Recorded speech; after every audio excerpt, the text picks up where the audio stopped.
As a small business owner and content creator, I am very familiar with having a never-ending to-do list. Now, maybe you've heard about everyone talking about AI and ChatGPT, but you're not quite sure how to actually use it in your business, especially without compromising your values, or maybe you're just overwhelmed by all of the options out there.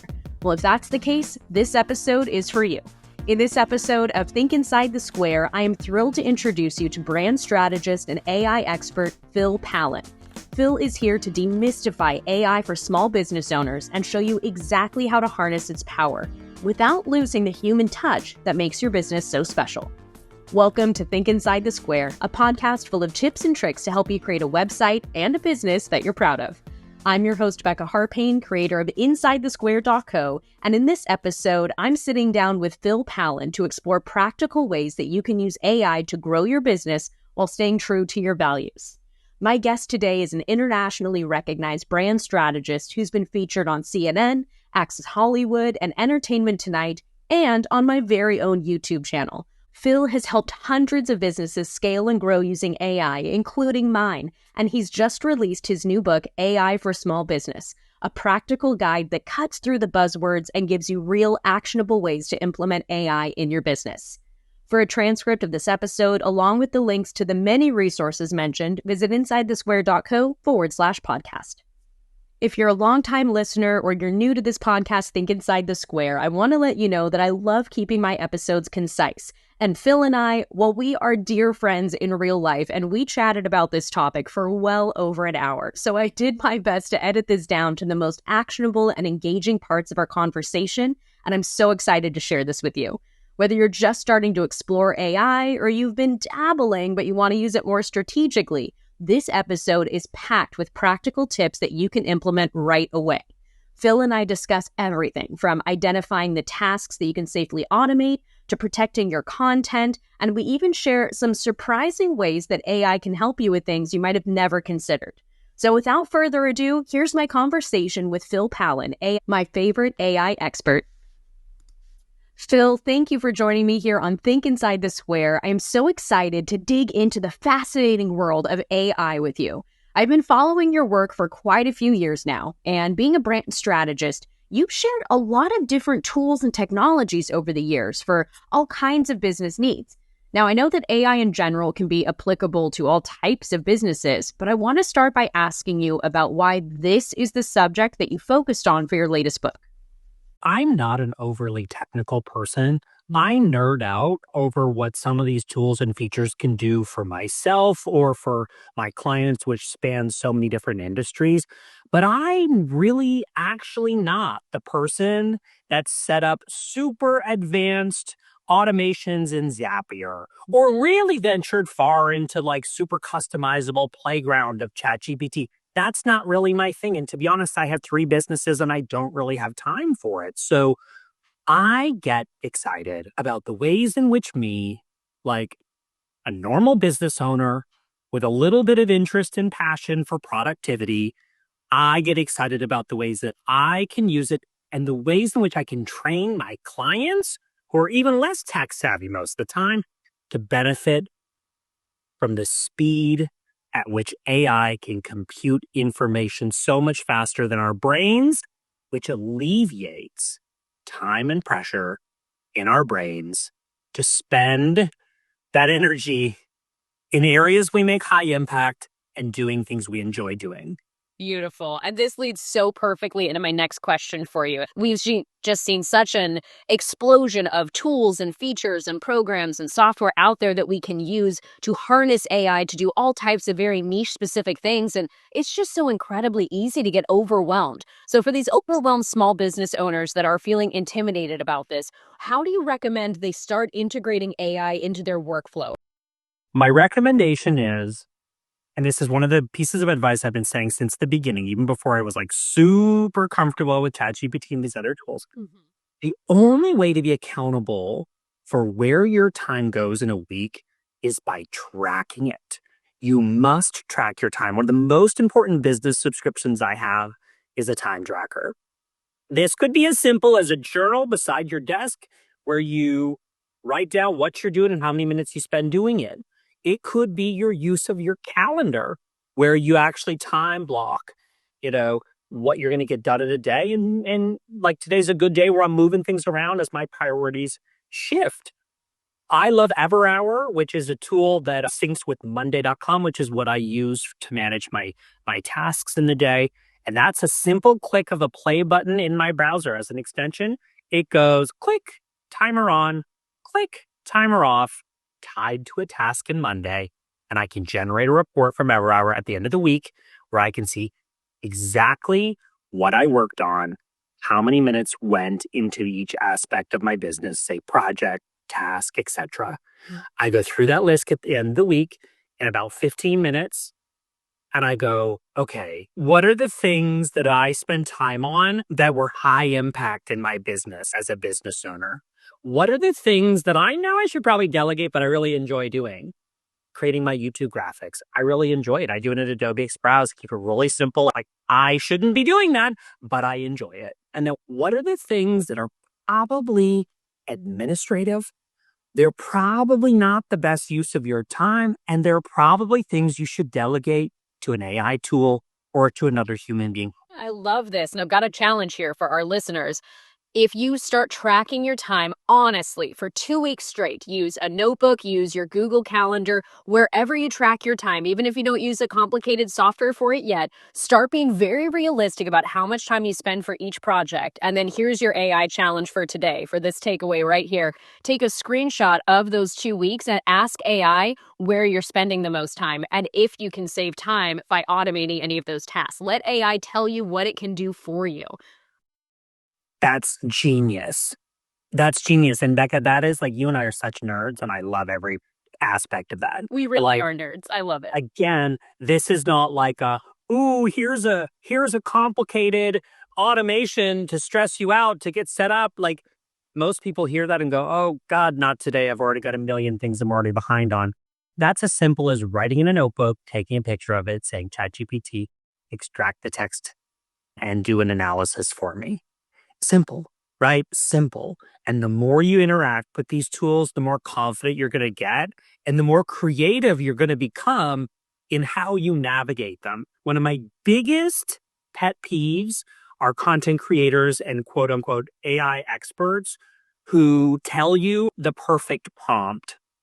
That's like me saying to you, you can only speak English in the way that I speak English. That's the only way in which we can communicate. It's the best. My way is the best. And that could not be farther from the truth. It's not anything that I can write for you. Sure, I can in the book, I give lots of examples. Here's how I wrote a prompt, but at no point will I ever say this is perfect. It probably isn't. Just like I don't plan every word I'm going to say to you, Becca, on this podcast interview before we hit record.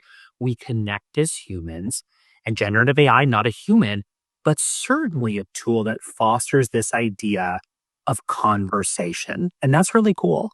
Absolutely. A lot of us come from this world of SEO, and we are so specific in optimizing for search and phrasing things specifically for search that we forget that these are literally language models. These language models are built to have conversations. They will take a statement that we give them, and instead of analyzing the key words, they analyze the context and they focus on the intent of your content. So being very specific, very clear, and very conversational is such a key part of writing a high quality prompt. And if you've used AI in the past and you've been frustrated with the results, it's more likely that your prompt wasn't as clear or conversational as it could have been. Start looking at your prompt when you get a negative result and see how you could phrase something differently in a way that it would help the AI tool understand. Now, we talked about not wanting to use these copy and paste prompts that the so-called experts give to us, but there definitely are some Mad Lib style fill in the blank ready to try prompts that we can try. And you have some amazing ones in the book, which I strongly recommend. But right here on the podcast, can you share one of your favorite prompts and how it could help a small business owner? Yeah, I would love to share some. One of my most creative and frequently used prompts is unconventional. That's why I'm using it as an example. I love to ask my generative AI tool on a scale of 1 to 10, how confident it feels completing a task based on the information I provided. So let me give an example. I use ChatGPT to write every single script for a piece of sponsored content now. I'll upload a brief from the brand. I'll upload a previous example of a script, maybe a related project, or if it's a reoccurring project, maybe one that I've done for that brand before. And then I could upload any other like style parameters, etc. Rather than saying, go ahead and write me a script. A lot of times I'm telling ChatGPT, actually don't take action yet, because I might need to give you some more information. But on a scale of 1 to 10, based on the information I provided you, how confident do you feel in executing this task? And then I might even elaborate. I'm trying to get a read on whether or not I should give you more information. And I like that example, Becca, because the way that I just communicated to ChatGPT was almost exactly how I would communicate to you if you and I were working together on a project.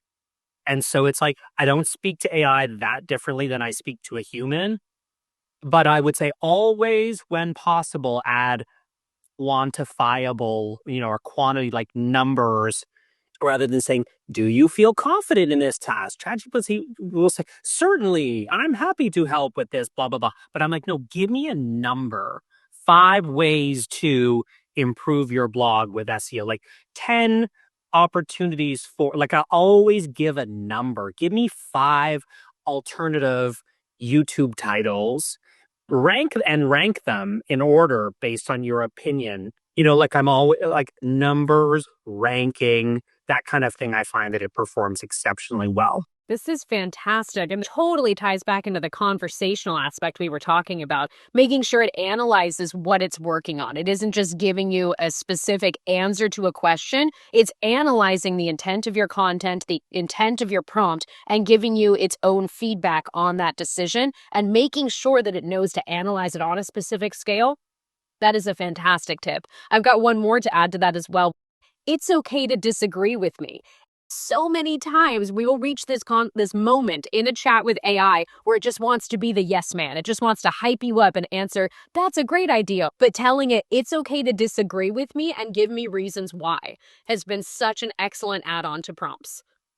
It's okay to disagree with me and tell me why. That is absolutely genius. I've tried that, but I haven't formalized that in my prompt process. But now I'm about to. I just wrote it in my notebook. This is what I am loving so much about AI right now. It's not me barging into the room with book in hand saying, I'm an expert at this. I'm better than all of you. It's the opposite, actually. I have major imposter syndrome that I've authored a book on a topic that I've only been exploring for maximum 3 years. Even with that said, and even the number of tools I've tried, like, I am not an expert in this. And so the beautiful thing is that we can have this continuous dialogue about, here's a neat thing I learned and tried. What's a neat thing that you learned and tried? And it's like becoming this amazing ecosystem of inspiration and examples. And I hope we never lose this humility and curiosity in our exploration. That's super important to me. That's exactly it, and why I'm so excited to have my listeners check out your book, because it is so honest and vulnerable about your experiences in using AI and applying it to so many different aspects of your life and your business. And again, it's about that exploration and that creativity. We need to be curious about it and share information with each other so that we can continue to improve this interaction. As this AI language model is learning to speak with us, we're learning to work with it as well. And that actually leads me into another question that I really wanted to make sure I asked you today. Thinking about those small business owners that are still a little leery to adopt. This is kind of a twofold question here. I'm wondering about the different ways that AI can help a small business with their day-to-day operations. But on that level, how can we make sure that our use of AI still aligns with our own ethical standards and our customer trust? How do we make sure that we aren't just letting AI take over the parts of our business that we're not comfortable with? What are some small areas that we can ask AI to help us with day to day that won't impact any of our ethical or moral standing as a business? Well, the first thing you have to do before you click enter into ChatGPT is be extra certain that you're not submitting any sensitive or private information. It's probably the most important thing I can tell you. I would say also do a little bit of research or have some awareness over the stance and the priorities of the companies that create the tools you're using. So, I mean, it sounds biased and like a sponsored placement coming from me because I do so much work with Adobe and I'm very proud of the work that I do. But Adobe is one of those brands that really cares about privacy. For example, Adobe Firefly is the engine that powers all of the AI driven features and tools in many of the products across their portfolio. So, Photoshop, Express, InDesign, Illustrator, Lightroom, that's just naming a few. Firefly, in its image generation, is the only commercially safe tool that you can use to generate images. So yeah, Midjourney is cool and Dali is cool, except when you get sued because you use the tool to generate an image that looks like Spider-Man, but you don't have the rights to use an image that's copywritten and or a trademark. So I'm a big fan of using myself and then pointing my clients in the direction of, hey, use these tools because they're safe and they're compliant. Step one, don't put sensitive information into AI tools like ChatGPT, which, by the way, are typically first to market, which means they have a whole budget for lawsuits because it's inevitable. This is a race.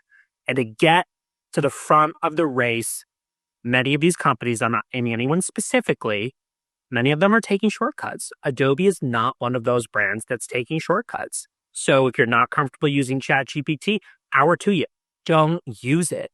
Instead, use AI Assistant built into Adobe Acrobat, which will only answer and interact with the document you provided. And most importantly, nothing gets trained on your intellectual property.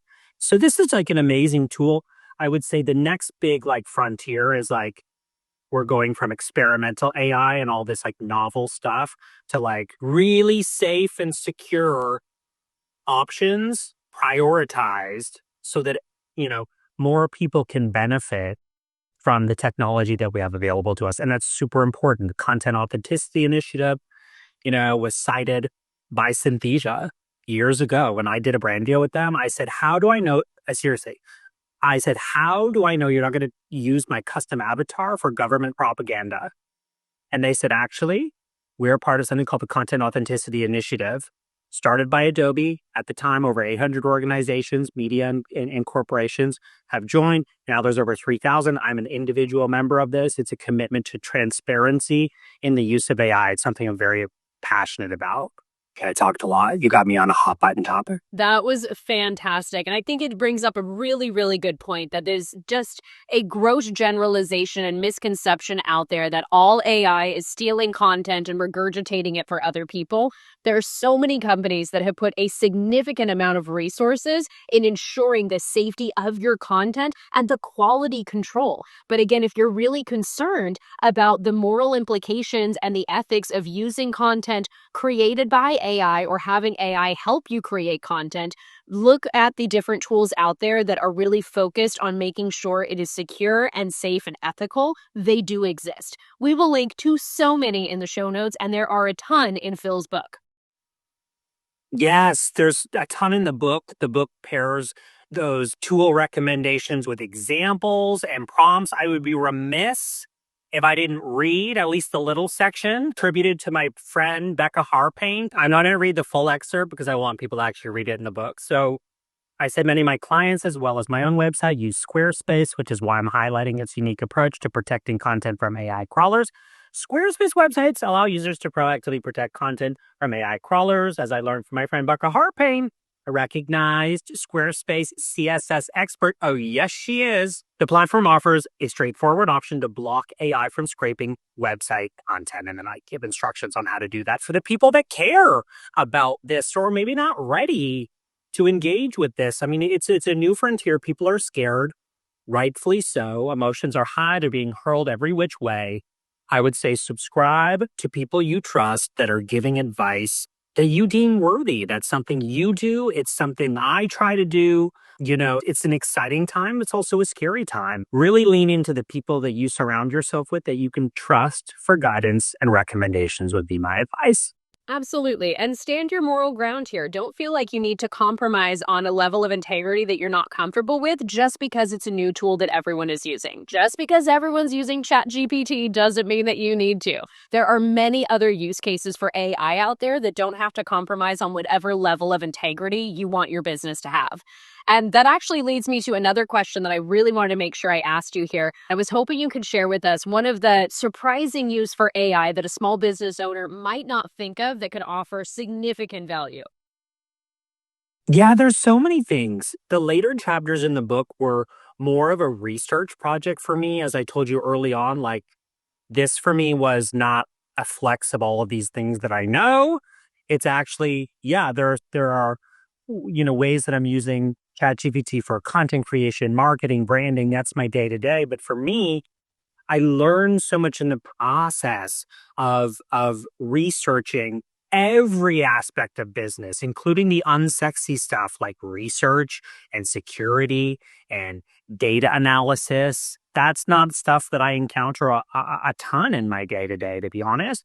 But by writing this book, I was able to draw from examples, hypothetical examples, but also real examples of my clients. So I love that I can literally, like you said, I can literally flip through the book and land on something like pasting a portion of your website that's less sexy, like your FAQs, and saying, how can I make this more innovative for my target audience, or assisting with research and development. I talk about dynamic pricing and using an AI tool for that. So, for example, like I have Airbnb properties and I use an AI tool to actually adjust the pricing based on demand. That's something I can never do myself manually, but it's something when you find the right tool and implement the right strategy that can kind of be set and forget, freeing up mental space for other things that I actually want to do. That is amazing and such a good innovative use of it. I never would have thought to do it for something so niche and so specific. And, I love to keep my podcast short, but I know I could talk to you about this for a good 6 hours straight, but we won't record a 6 hour episode today. Instead, kind of piggybacking off of that idea and looking into the future, AI has transformed the way we do business. Looking into the future, how do you see AI shaping the landscape for small businesses in the next, let's say, 5 years? I'm going to give a short answer and based in and maybe rooted in what I'm most passionate about. I believe that the right, careful, considerate application of AI in business is going to enable small business owners to get more joy from their lives and from their businesses. For so many of us, life and business are intermixed. I was telling someone recently that, like, when I go on vacation, I don't actually shut off. That actually feels more stressful to me, the idea of being completely shut off on vacation. I still have to check emails, even if I'm not responding to them. Like, I'm a small business owner. I don't unplug. But then also part of my life is kind of vacation because I create my schedule and decide where I am. I really believe that this tool enables us to focus on the areas we make high impact and the things that we enjoy doing. And I am living proof, you are as well. As solopreneurs, we are, we've got a team, but we do a lot ourselves. And the only way I'm able to get through a very long to-do list is by leaning on these tools that I haven't figured out overnight. It's a process, but I'm really excited because this has been probably the most monumental tool, at least in my career, that aligns so closely with the reason I started my business in the first place, which was like, how do we create a brand, a business that is so fulfilling for someone? So cool. That's beautiful. And this adopting of AI technology gives you a chance to really focus and hone in on your skills to truly bring that brand to life, the things that can never be automated or computer generated. Phil, thank you so much for joining us here on this podcast today. As always, it is such a pleasure to talk to you. But before we call this a wrap, you got to let me know, how do we get our hands on your latest book? Yes, the book that you are included in, philp.al/AI-SM, stands for AI for Small Business. The book is on Amazon, Barnes and Noble, and basically the publisher says everywhere that books are sold. And it's an ebook. It's an audiobook. That was fun to record. So it's basically available everywhere. Also on my website, you'll see under the tools page of my website, I have a freebie that lists all the tools and then some that are included in the book. Obviously, the book's better because it's got examples and prompts. But if you're looking for just a list of tools, that's a freebie on my website, which is available. Fantastic. We will link to those in the show notes. Phil, thank you so much for being a part of this podcast today. It was a joy to talk with you. And to everyone listening, check out the show notes, get the books, and let me know. Leave a review for this episode or hop in the comments. I would love to hear from you what you think of Phil's new book and what is the AI tool that you are going to start using right now.